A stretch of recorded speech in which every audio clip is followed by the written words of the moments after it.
Hello everyone, welcome to my channel code story with Mike. तो आज अपने LeetCode easy की playlist का वीडियो नंबर 40 करने जा रहे हैं। इजी है बट काफ़ी अच्छा प्रैक्टिस प्रॉब्लम है और हम इसको 3 डिफरेंट अप्रोचेस से देखेंगे। ठीक है। Leet code 409। लीड प्रॉब्लम क्या है? लॉन्गेस्ट पैलिंड्रोम ढूंढना है। Given a string S which consist of lower case और upper case letters, return the length of the longest palindrome that can be built with those letters. ठीक है।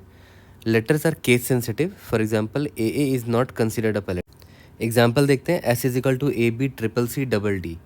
तो इन characters को यूज़ करके सबसे बड़ा पैलिंड्रोम आप कौन सा बना सकते हो?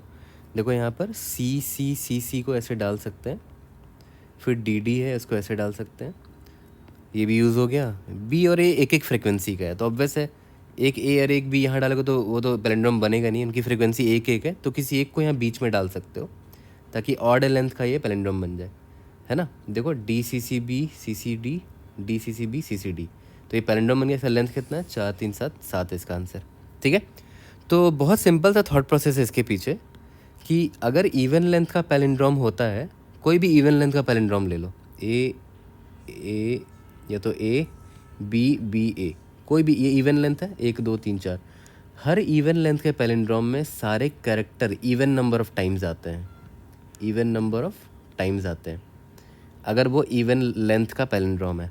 अगर वो ऑड लेंथ का पैलिंड्रोम है तो सिर्फ एक कैरेक्टर एक सिंगल टाइम आएगा। जैसे ये एक बी है, वो सिंगल टाइम आया है, बाकी सारे character even number of times आएंगे। देखो ये सी इसका पेयर बन गया, ये सी इसका पेयर बन गया, ये डी इसका पेयर बन गया, तो सारे इवन नंबर ऑफ टाइम्स है, बस एक central character odd number of times है। ठीक है। तो यहाँ पर मैं लिख देता हूँ सेंट्रल का फ्रीक्वेंसी कितना होगा? 1 होगा, बाकी इवन होगा, इवन फ्रिक्वेंसी होंगे। ठीक है। तो जैसे मान के चलते हैं यहाँ पर सी 1 2 3 4 5, यहाँ सी की फ्रिक्वेंसी कितनी है? 5 है। तो मैंने क्या किया, 4 सी यूज़ कर लिया, 1 2 3 4, और जो रिमेनिंग एक सी था उसको यहाँ बीच में डाल दिया, है ना। तो ये ऑड लेंथ का देखो पैलिंड्रोम बन गया। तो देखते हैं, बड़ा सिंपल सा अप्रोच है। सबसे सिंपल और सबसे पहला अप्रोच हमारे मन में क्या आ सकता है कि भाई जो भी हमारा स्ट्रिंग है, जैसे ए बी क्या है, सी डी डी, ठीक है। सबसे एक सिंपल सा सोल्यूशन ये हो सकता है कि जैसे मान के चलो ये ए है, ठीक है। तो मैंने क्या बोला कि जब पैलिंड्रोम में क्या होता है कि जब भी एक कैरेक्टर यहाँ लिखते हैं तो इसके कॉरस्पॉन्डिंग एक पेयर यहाँ पर एक और ए होना चाहिए, राइट, है ना, तभी तो दोनों मैच करता है। तो जैसे मान लेते हैं यहाँ पर ए है, मैंने ए को लिख दिया, बट ए अभी हमने इससे पहले नहीं देखा है, राइट, है ना, इससे पहले हमने ए को अभी तक देखा ही नहीं है। कोई बात नहीं, तो इसका पेयर अभी तक हमें मिला नहीं, तो मैं ए को यहाँ पर स्टोर कर लेता हूँ अभी। ठीक है। फिर यहाँ पर बी दिखा मुझे, तो अभी तक मुझे बी पास्ट में दिखा नहीं है दोबारा, तो एकमात्र फ्रिक्वेंसी का बी दिखा है, तो मैंने बी को यहाँ डाल दिया। उसके बाद सी है, यहाँ पर सी भी मुझे पहले कभी नहीं दिखा था, तो सी को मैंने यहाँ डाल दिया। फिर देखो एक और सी आ गया। इसका मतलब क्या हुआ, और मैंने देखा कि पास्ट में मैंने एक सी देख रखा है, वो रहा यहाँ पर। आप यहाँ पर सेट डेटा स्ट्रक्चर लेना, कुछ भी लेना, मैप भी ले सकते हो। सेट डेटा स्ट्रक्चर ले लिया मैंने, यहाँ पर सी को मैंने डाला था, इस सी को डाला था, दोबारा मुझे सी दिखा, तो मैं समझ गया कि एक और सी मैंने पास्ट में देख रखा है। तो इसका मतलब क्या हुआ कि इन दोनों सी को मैं ऐसे बिठा सकता हूँ, पैलिंड्रोम बना सकता हूँ। तो रिजल्ट में मैंने 2 लेंथ को ऐड कर दिया, ये दोनों सी मिलके 2 लेंथ दे दिया मुझे, और इस सी को मैं हटा देता हूँ क्योंकि ये दोनों पेयर हो गए ना, ये दोनों पेयर अप होके पैलिंड्रोम में हेल्प कर सकते हैं मेरी, तो इन दोनों को मैंने यहाँ यूज़ कर लिया। ओके, ठीक है। अब मैं यहाँ पर आया, एक और सी दिखा, सेट में अभी कोई सी है ही नहीं, तो मैंने अभी सी को डाल दिया। फिर यहाँ पर आया, फिर मुझे एक और सी दिखा, और सेट में एक और सी है, तो मैंने क्या बोला, सेट में जो सी है उसको हटाओ और उन दोनों सी को एक पेयर बना दो, सी और सी। ठीक है। लेंथ कितना हो गया? 2 सी और जुड़ गए हैं, तो 2 2 4 लेंथ का हो गया। यहाँ पर डी है, डी मुझे अभी तक दिखा नहीं है, सेट में डी नहीं है, तो डी को मैंने यहाँ पर डाल दिया। यहाँ पर आया तो देखा डी मुझे फिर से दिखा, बट मैंने डी एक देख रखा है पास्ट में सेट में, तो मैं उसको निकाल दूंगा सेट से और उसको ऐसे यूज़ कर लूँगा, डी डी। ठीक है। तो 2 लेंथ का और ऐड हो गया। ठीक है। उसके बाद आउट ऑफ बाउंड हो गए, सारे कैरेक्टर्स हमने यूज़ कर लिए। ठीक है। तो क्या ये बेस्ट आंसर है? डी सी डी, ये है पैलिंड्रोम, बट ये बेस्ट आंसर नहीं है। अभी भी एक और चीज़ मिसिंग है। अगर आप ध्यान दो, मेरे पास 2 कैरेक्टर्स और हैं एक्स्ट्रा, भले उनका पेयर हमें नहीं मिला था, बट हम एक ऐसा करेक्टर को यूज़ कर सकते हैं जिसका कोई पेयर नहीं मिला, चाहे ए को चाहे बी को। चाहे ए को यहाँ पर डालो या फिर बी को यहाँ पर डालो, अभी भी ये पैलिंड्रोम ही कहलाएगा। एक कैरेक्टर और ऐड हो गया लास्ट में, +1, इसीलिए मैंने यहाँ पर किया, इसीलिए इसका आंसर 7 है। ठीक है, तो बड़ा सिंपल सा फंडा है कि जब हमें पेयर मिलता जा रहा तो पेयर बनाते जाओ। सी का सी मिल गया, इस सी का ये सी मिल गया, फिर ये डी का ये डी मिल गया, फिर लास्ट में देख लो कि कुछ ऐसे कैरेक्टर्स हैं जो अकेले रह गए, जैसे ये ए और बी अकेले रह गया था, तो किसी एक को ही उठा सकते हैं, है ना। तो किसी एक को उठा के मैंने यहाँ डाल दिया, और जिस एक को मैंने उठाया था उसके लिए देखो हमारे एक्स्ट्रा +1 किया है, क्योंकि वो सेंटर में है, मतलब ऑड लेंथ का पैलिंड्रोम बना है मेरा। ठीक है, तो ये वाला काफ़ी सिंपल अप्रोच था। इसमें टाइम कॉम्प्लेक्सिटी क्या है, O(n) है, क्योंकि अब सारे कैरेक्टर्स को एक बार विजिट कर रहे हो। स्पेस कॉम्प्लेक्सिटी O(n) है, क्योंकि हमने यहाँ पर एक डेटा स्ट्रक्चर लिया है सारे कैरेक्टर को स्टोर करने के लिए, है ना। सेट डेटा स्ट्रक्चर लिया है, तो O(n) स्पेस भी लग रहा है यहाँ पर। यहाँ तक क्लियर है। तो एक ही बार सारे अप्रोचेस कर लेते हैं, उसके बाद उसका कोड कर लेंगे एक बार में। तो अब आते हैं अपने अप्रोच 2 पे। तो देखो अब अपने अप्रोच 2 पर आते हैं। तो थोड़ी देर पहले आपने ये रियलाइज़ कर लिया था कि हमें पैलिंड्रोम बनाने के लिए पेयर में लोग चाहिए, है ना। ऑब्वियस है, पेयर में लगेगा तभी तो पैलिंड्रोम बन पाएगा वो। बट अगर कोई चीज़ पेयर में नहीं तो एक बार उसको सेंटर में डाल के यूज़ किया जा सकता है ना। तो क्यों ना हम सबका फ्रीक्वेंसी स्टोर कर लें। जैसे मान लेते हैं ए जो है वो एक बार आया, मतलब ये पेयर में नहीं बन सकता, इसके लिए एक और ए अवेलेबल नहीं है। बी के लिए भी एक और बी अवेलेबल नहीं है, इसका फ्रीक्वेंसी 1 है। सी का फ्रीक्वेंसी देखो 4 है ना, मतलब 4 है, मतलब इवन नंबर ऑफ टाइम्स है, वो एज अ पेयर यूज़ हो सकता है। एक सी यहाँ डाला, एक सी यहाँ, एक सी यहाँ, एक सी यहाँ, तो ये लोग पेयर में बन चुके हैं। ठीक है, उसके बाद डी देखो 2 बार आया है, डी 2 बार आया, मतलब डी को भी पेयर में लगा सकते हैं। एक डी यहाँ लगा दिया, एक डी यहाँ लगा दिया। ठीक है, तो जो इवन नंबर ऑफ टाइम्स आए हैं उनको तो मैं पूरा ले सकता हूँ, ये चारों ले लिया और ये दोनों ले लिया। लेकिन जो ऑड नंबर ऑफ टाइम्स हैं उनको बस मैं एक ही बार ले सकता हूँ, या तो ए को लूँगा या तो बी को लूँगा। ठीक है, सिर्फ एक ही कैरेक्टर को ले सकता हूँ। मान लेते हैं यहाँ पर जेड भी होता है ना, अगर यहाँ पर जेड होता तो मैं जेड को भी नहीं लेता, किसी एक को ले लेता, या तो जेड को, या तो ए को, या तो बी को। ठीक है, तो मान लेते हैं मैंने जेड को लिया, तो देखो ये भी एक पैलिंड्रोम है। तो इस अप्रोच का भी फंडा काफ़ी सिंपल है कि जो इवन नंबर ऑफ टाइम्स आए हैं वो तो डेफिनेटली पैलिंड्रोम बनाने में हेल्प कर सकते हैं, तो उनका लेंथ मैं ऐड कर लूँगा। 4 + 2, दोनों इवन नंबर ऑफ टाइम्स आए थे। लेकिन जैसे ही मुझे पता चला कि कोई भी ऐसा कैरेक्टर भी है जो ऑड नंबर ऑफ टाइम्स आया है, ये भी ऑड नंबर ऑफ टाइम्स है, ये भी ऑड नंबर ऑफ टाइम है, ये भी ऑड नंबर ऑफ टाइम है, तो मैं यहाँ पर एक फ्लैग लेके रख लूँगा कि ऑड कैरेक्टर प्रेजेंट है हमारे लिस्ट में, इसको ट्रू मार्क कर लूँगा। ठीक है, इवन नंबर वाले कैरेक्टर को ऐड कर दिया, 4 + 2 6 आ गया आंसर। और मैं लास्ट में चेक कर लूँगा कि क्या कोई ऐसा कैरेक्टर प्रेजेंट था जो ऑड नंबर ऑफ टाइम्स आया था। यस, प्रेजेंट तो था, 3 ऐसे कैरेक्टर थे, तो उसमें से कोई एक मैं यूज़ कर लूँगा। तो उनको जब यूज़ करूँगा तो उसकी ऑब्वियस उसकी वजह से एक लेंथ बढ़ेगा। 4 + 2 + 6 that is 2 + 1 that is answer 7 आएगा। ठीक है, 1 2 3 4 5 6 7, यहाँ तक क्लियर है। तो ये अप्रोच ही बहुत सिंपल था। एक लास्ट अप्रोच और देख लेते हैं। अगर आपने यहाँ पर ध्यान दो, आपने सबसे पहले एक बार इस पर इटरेट किया होगा, ठीक है, और उस पर फ्रीक्वेंसी अपडेट कर दी होगी, तो 1 इटरेशन लगा। ठीक है, उसके बाद आपने दोबारा इस मैप पर इटरेट किया होगा ये चेक करने के लिए कि कौन कौन लोग इवन नंबर ऑफ टाइम्स आए हैं, उसको आपने ऐड किया। ठीक है, तो आपने डबल इटरेशन किया, सेकंड इटरेशन। ठीक है, एक इटरेशन आप इस पर कर रहे हो और एक इटरेशन आप मैप पर कर रहे हो फ्रीक्वेंसी चेक करने के लिए। तो एक अप्रोच 3 ये हो सकता है कि आपको 2 बार इटरेट करने की ज़रूरत नहीं है ना, आप सिंगल इटरेशन पे भी इसको सॉल्व कर सकते हो, और ये बस प्रैक्टिस के लिए अच्छा है। मतलब आई डोंट थिंक बहुत ही बढ़िया सोल्यूशन है, दोनों सेम ही लेवल के सोल्यूशन है, दोनों का टाइम और स्पेस कॉम्प्लेक्सिटी O(n) ही जाएगा। ठीक है, क्योंकि दोनों में आप मैप यूज़ कर रहे हो। बस यहाँ पर क्या है कि सिंगल इटरेशन में, मतलब एक ही पास में आप सॉल्व कर सकते हो इस प्रॉब्लम को। ठीक है, वो देखते हैं कैसे। तो देखो ये भी बहुत सिंपल है। मैं पहले ए पर आया, मैंने क्या किया, मैप में ए का फ्रीक्वेंसी अपडेट किया, तो मैंने देखा कि ए का फ्रीक्वेंसी ऑड है क्या, यस ये ऑड है, तो मैं यहाँ पर काउंट रख लूँगा कि मैंने ऑड फ्रीक्वेंसी वाले कैरेक्टर देखे भी हैं कि नहीं। ऑड फ्रीक्वेंसी वाले कैरेक्टर है, यस देखे हैं ये, क्योंकि इसका फ्रीक्वेंसी देखो ऑड है, तो मैं यहाँ पर इसको काउंट 1 कर दूँगा कि मुझे एक ऑड फ्रीक्वेंसी का कैरेक्टर दिख रखा है। फिर मैं आया यहाँ पर बी पर, फिर बी भी मुझे दिखा, एक और मुझे एलिमेंट दिख गया जिसकी फ्रीक्वेंसी ऑड थी, तो 1 + 1 2, यानी कि 2 ऐसे एलिमेंट है जिनकी फ्रीक्वेंसी ऑड है। फिर आई आया यहाँ पर सी पर, ठीक है, सी की फ्रीक्वेंसी यहाँ पर 1 कर दी मैंने, क्योंकि पहली बार सी आया है, तो मुझे अभी लग रहा है कि सी की फ्रीक्वेंसी ऑड है, तो कोई बात नहीं, अभी मैं ऑड काउंट बढ़ा देता हूँ। अभी राइट नाउ अगर आप मैप पर देखोगे तो दिखेगा आपको कि तीन कैरेक्टर है, तीनों की फ्रीक्वेंसी ऑड है। ठीक है, अब आइए यहाँ पर आगे बढ़ा। अब आपने सी की फ्रीक्वेंसी बढ़ा दी, 2 कर दी।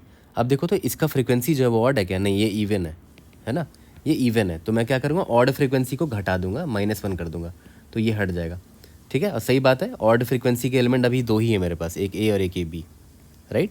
तो देखो साथ ही साथ मैं अपडेट भी करता चल रहा हूँ कितने ऑड फ्रीक्वेंसी के एलिमेंट्स मुझे दिखे हैं। फिर आई अभी यहाँ पर आया तो सी की फ्रीक्वेंसी फिर से बढ़ गई और ये 3 हो गया। तो मुझे लग रहा है कि फिर से ऑड फ्रीक्वेंसी वाला एलिमेंट बन चुका है सी, है ना। तो यहाँ पर मैं क्या करूँगा, एक +1 कर दूंगा कि अब मेरे पास 3 ऐसे एलिमेंट है जिनकी ऑड फ्रीक्वेंसी है, ये देखो। ठीक है, अब फिर आई यहाँ पर आया, अब सी की फ्रीक्वेंसी 4 हो गई। अब ये वापस से इवन बन चुका है, तो मैं वापस से ऑड फ्रीक्वेंसी में -1 कर दूंगा। तो अब सिर्फ 2 ही एलिमेंट है जिनकी ऑड फ्रीक्वेंसी है, एक ये और एक ये। ठीक है, फिर आई यहाँ पर आया, डी की फ्रीक्वेंसी 1 हुई, फिर से ऑड फ्रीक्वेंसी का एक एलिमेंट मिला तो मैंने +1 किया। फिर जब आई यहाँ पर आया तो डी की फ्रीक्वेंसी देखो इवन बन चुकी है, मैंने चेक कर लिया कि ये इवन है, तो वापस से ऑड फ्रीक्वेंसी में मैंने 1 घटा दिया। ठीक है, तो इस पूरे इटरेशन में देखो मुझे 2 ही एलिमेंट ऐसे दिखे जो ऑड फ्रीक्वेंसी के थे, और देखो ऑड फ्रीक्वेंसी का काउंट भी 2 है ना। यहाँ तक क्लियर है। इसके अलावा जितने भी कैरेक्टर्स रहे होंगे वो इवन नंबर ऑफ टाइम्स आए होंगे। ऑड फ्रीक्वेंसी कितने एलिमेंट है, जो ऑड फ्रीक्वेंसी है जिनका 2 एलिमेंट है, एक ये और एक ये। इसके अलावा जितने भी कैरेक्टर्स हैं, कितने कैरेक्टर्स हैं, टोटल लेंथ देख लेते हैं। इसका लेंथ कितना है, 1 2 3 4 5 6 7 8, इसका लेंथ है 8। मतलब 8 लेंथ में 2 ऐसे हैं जो ऑड नंबर ऑफ टाइम्स आए हैं, तो पहले तो उनको हटा दो, 8 - 2 डेट इज़ 6 हो गया। ठीक है, यानी कि 6 ऐसे कैरेक्टर्स हैं जो इवन नंबर ऑफ टाइम्स आए हैं, और which is the correct data. देखो ये सी और ये डी दोनों इवन नंबर ऑफ टाइम्स आए हैं। और मैंने ये जो 2 हटाया है, ये 2 किन को हटाया, इन दोनों को हटाया, क्योंकि ये दोनों ऑड नंबर ऑफ टाइम्स आए थे। यहाँ तक क्लियर है। लेकिन अब मुझे ये देखना पड़ेगा कि ऑड नंबर ऑफ फ्रीक्वेंसी वाले जो एलिमेंट है उनमें से किसी एक को ले सकता हूँ, तो मैं यहाँ पर लास्ट में +1 कर दूंगा, दैट इज़ 7। ठीक है, तो लॉजिक बहुत सिंपल है इसका। आपने बस इतना पता कर लिया कि इस पूरे लिस्ट में जितने भी कैरेक्टर्स हैं, कौन से वो कैरेक्टर्स हैं, कितने ऐसे कैरेक्टर जो ऑड नंबर ऑफ टाइम्स आए हैं। तो हमने पता कर लिया 2 ऐसे कैरेक्टर जो ऑड नंबर ऑफ टाइम्स आए हैं। उनके अलावा जितने कैरेक्टर्स हैं, कितने कैरेक्टर्स हैं उनके अलावा, n is equal to total 8 था, तो रिमेनिंग कितने हुए, 8 माइनस ऑड फ्रीक्वेंसी के जितने भी कैरेक्टर हैं, 8 - 2 दैट इज़ 6। यानी कि 6 जो कैरेक्टर्स हैं वो तो इवन नंबर ऑफ टाइम्स है, तो उनको यूज़ कर ही सकता हूँ मैं फिर पैलिंड्रोम बनाने के लिए। तो उन दोनों को यूज़ कर लिया मैंने, 4 + 2 दैट इज़ 6। और मैंने कैसे निकाला इसको, 8 माइनस ऑड। ठीक है, बट लास्ट में मैं ये भी चेक कर लूँगा, 6 तो आ गया मेरा आंसर। बट सिंस हमारे पास ऑड फ्रीक्वेंसी वाले एलिमेंट्स थे, देख रहे हो इसकी वैल्यू 2 है, 2 ऐसे एलिमेंट थे जो ऑड फ्रीक्वेंसी टाइम है से, उसमें से किसी एक को ले लूँगा मैं। ठीक है, तो मैंने एक ले लिया तो आंसर आ गया 7। तो ये भी बहुत सिंपल सा अप्रोच था, बट इसमें एक फ़ायदा था कि आपने सिंगल पास में सॉल्व कर लिया इस प्रॉब्लम को। ठीक है, लेकिन इसका भी टाइम कॉम्प्लेक्सिटी वही है, O(n) है, और स्पेस कॉम्प्लेक्सिटी O(n) है, क्योंकि आपने मैप तो यूज़ किया ही है ना, इसलिए स्पेस लगेगा। तो जल्दी से तीनों का कोड करते हैं और इसको फिनिश करते हैं। तो चलो इसका कोड करते हैं सबसे पहले वाले अप्रोच से। int n is equal to s dot length ले लिया मैंने, और अनऑर्डर्ड सेट ले लिया, कैरेक्टर को मैं जहाँ पर डालता रहूँगा। ठीक है, और एक रिजल्ट नाम का वेरिएबल ले लेते हैं। ओके, अब स्टार्ट करते हैं। For char and ch in s, एक एक करके सारे कैरेक्टर के पास जाएंगे। ठीक है, अगर वो कैरेक्टर st.count ch, ठीक है, अगर वो कैरेक्टर ऑलरेडी प्रेजेंट है तो मैं पेयर बना सकता हूँ ना। तो result plus is equal to दोनों कैरेक्टर को मैच करके पेयर बना देंगे, और उसको पहले तो सेट से हटा देते हैं, st.erase ch। ठीक है, उस कैरेक्टर को मैंने हटा दिया, और अगर वो प्रेजेंट नहीं है हमारे सेट में तो उसको सिंपली इंसर्ट कर दो। ठीक है, मतलब उस कैरेक्टर को हमने पहली बार देखा है। ओके, अब लास्ट में हमें बस ये क्या करना था कि अगर मेरा st.empty नहीं है, मतलब कुछ कैरेक्टर ऐसे रह गए होंगे जो पेयर में नहीं मिला था, तो ऑब्वियस सी बात है उसमें से किसी एक को मैं उठा लूँगा। ठीक है, और बीच में डाल दूंगा, तो एक लेंथ और बढ़ जाएगा ना, ऑड लेंथ का पैलिंड्रोम बन जाएगा। ठीक है, तो रिटर्न रिजल्ट यहाँ पर कर देंगे, और यहाँ पे मैं लिख देता हूँ मेकिंग ऑड लेंथ पैलिंड्रोम। मतलब जो कैरेक्टर एक बार आया होगा, है ना, वो कभी पेयर बन के यहाँ पर से हमने उसको इरेज किया ही नहीं होगा, क्योंकि वो पेयर कभी बना ही नहीं, तो उसमें से किसी एक को उठा के मैं यहाँ बीच में डाल दूँगा। ठीक है, सबमिट करके देखते हैं, we should be able to pass all the test cases. Indeed yes. इसके बाद देखो हम लोग आ जाते हैं अपने नेक्स्ट अप्रोच पे। तो नेक्स्ट अप्रोच हमारा क्या था, हमने अनऑर्डर्ड मैप लेना था, ठीक है। Int n is equal to s dot length, ठीक है। और अनऑर्डर्ड मैप ले लेते हैं, कैरेक्टर और उसकी फ्रीक्वेंसी यहाँ पर काउंट करते रहेंगे, ठीक है। तो पहले ही इसको अपडेट कर देते हैं, char and C H in s mp P of C H plus प्लस। तो सारे कैरेक्टर का फ्रीक्वेंसी हमने यहाँ पर अपडेट कर दिया। Int result is equal to 0 ले लेते हैं और एक बूलियन ले लेते हैं कि ऑड फ्रीक्वेंसी वाला कोई प्रेजेंट था कि नहीं। स्टार्टिंग में इसको फॉल्स मार्क कर देते हैं, ठीक है। अब स्टार्ट करते हैं, for auto and I T in map. Map में इटरेट कर रहे हैं दोबारा, मतलब पहली बार इटरेट किया हमने स्ट्रिंग में ताकि मैप अपडेट कर सके, अब मैप में इटरेट कर रहे हैं। तो फ्रीक्वेंसी कैसे मिलेगा, आई टी डॉट सेकेंड से मिलेगा। अगर ये इवन नंबर में है, इवन फ्रीक्वेंसी था उसका, तो अब वैसे ले सकते हैं पूरे कैरेक्टर को। तो result plus is equal to I T dot second, ठीक है। और अगर वो इवन नहीं हुआ तो मैंने क्या बोला कि result plus is equal to I T dot second ना लेके -1 ले लेंगे। मान लेते हैं 3 थी फ्रीक्वेंसी किसी कैरेक्टर की, तो उसमें से 2 को लेके पेयर बना सकते हैं और 1 को रहने दे सकते हैं, ठीक है। मान लेते हैं कि मेरे पास ए था, फिर बी सी बी था, है ना।